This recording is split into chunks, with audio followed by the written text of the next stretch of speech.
Bonjour, je suis Mana. Bienvenue à cette présentation de la méditation du sanctuaire qui est un prérequis pour pouvoir me rejoindre aux cérémonies avec le passeur d'ombre, qui sont des cérémonies et des voyages au tambour extrêmement puissants.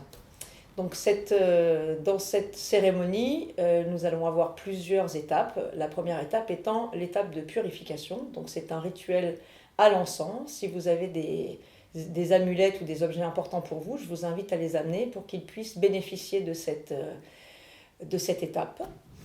Ensuite, nous allons poser les intentions du voyage. Donc les intentions du voyage sont très importantes parce qu'ils vont vous suivre pendant tout le voyage. Donc c'est une intention soit collective, soit individuelle selon les besoins de chacun. Donc l'intention collective dépendra de l'énergie du moment et du groupe, et l'intention individuelle selon les difficultés que vous rencontrez et les raisons pour lesquelles vous souhaitez aller poser des questions à vos guides et être soutenu par vos forces archétypales. Donc ensuite, après avoir posé les intentions, nous allons nous installer pour le voyage. Donc dans un premier temps, il va y avoir une méditation guidée, une méditation d'ancrage très profonde qui va vous permettre d'être beaucoup plus précisément présent à l'instant présent et avoir un voyage beaucoup plus clair. Donc l'étape de l'ancrage est une étape extrêmement importante. Elle sera guidée soit par moi-même, soit par un de mes assistants ou une de mes assistantes. À la fin de cette méditation d'ancrage guidée, la personne qui vous guide va vous proposer de visualiser un sentier. À partir de ce moment-là, c'est le passeur d'ombre qui va entrer en action, donc vous ne serez plus guidé à la voix, mais uniquement à des sons. Donc à la fin de l'ancrage, on va vous proposer de visualiser un sentier. Chaque image qui vient est la bonne, peu importe si c'est un sentier que vous connaissez déjà, si c'est un sentier dans les nuages, un sentier au milieu de la forêt, un sentier au bord de la mer, l'image qui vient est la bonne. S'il n'y a pas d'image mais des sensations, je vous invite à rester dans les sensations et à vous connecter à ces sensations profondes, peu importe si vous voyez quelque chose ou pas. Par contre, tant que vous n'entendrez pas ce son-là,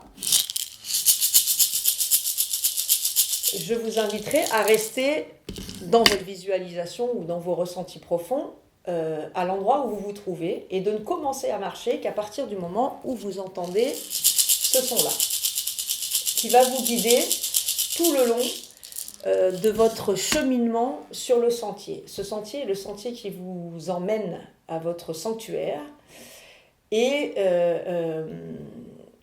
sur lequel vous allez rencontrer le passage qui mène à votre sanctuaire. Donc le sanctuaire est l'espace sacré qui est le vôtre. C'est l'espace où toutes vos forces sont réunies. C'est chez vous, vous pouvez vous y ressourcer, rencontrer vos guides, rencontrer vos forces et surtout avoir des réponses et des soutiens à chaque moment. Il vous appartient, il est à vous.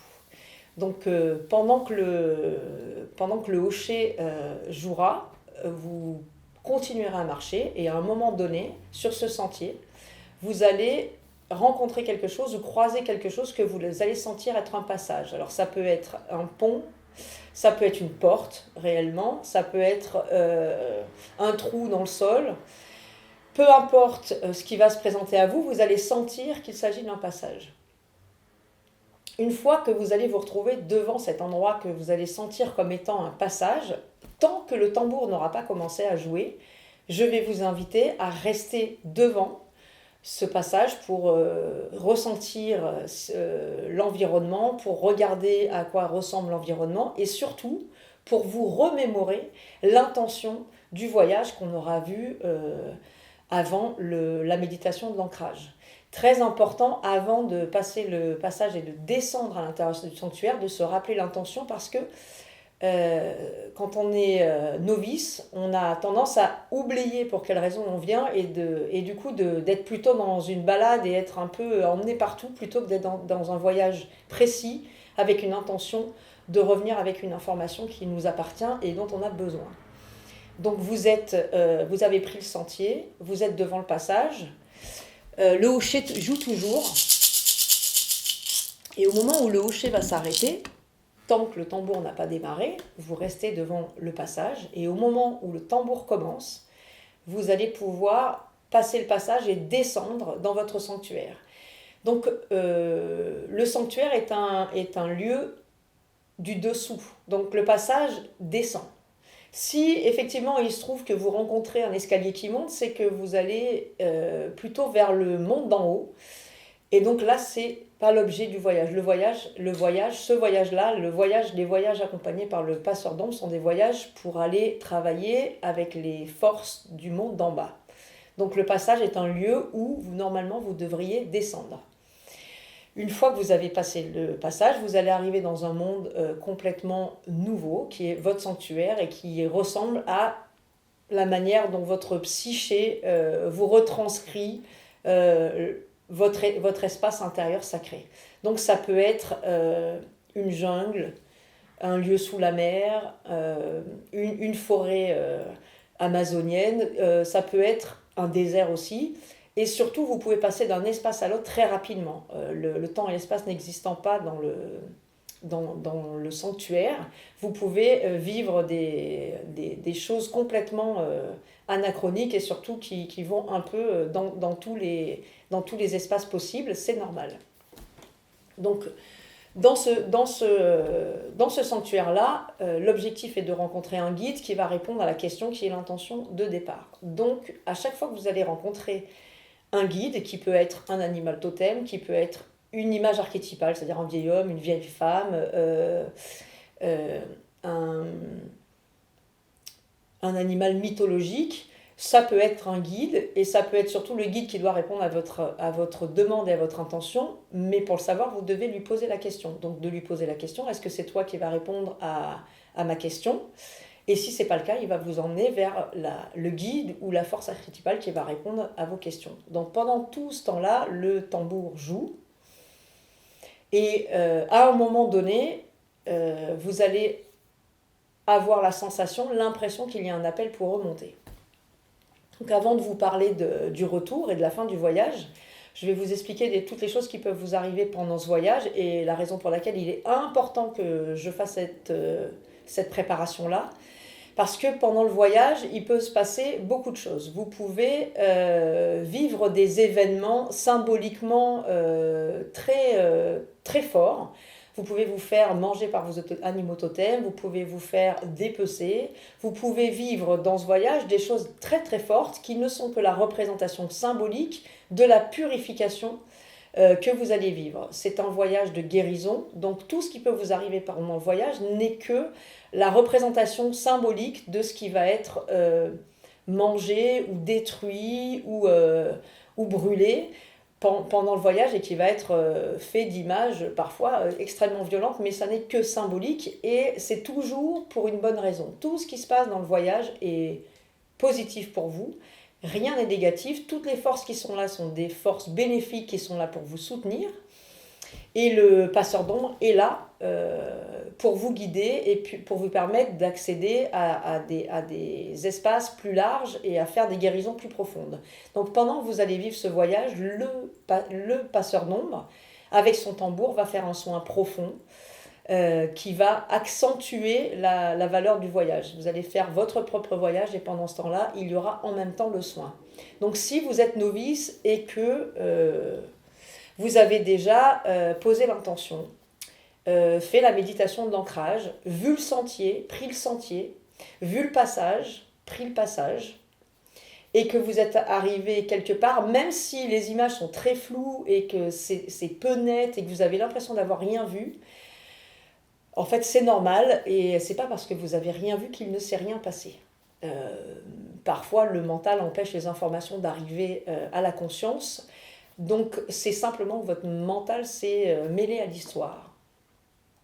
Ce que je peux vous dire, c'est que une des armes principales du mental dans cette démarche de nettoyage et de guérison avec les voyages au tambour, c'est de vous dire que vous n'êtes pas dedans.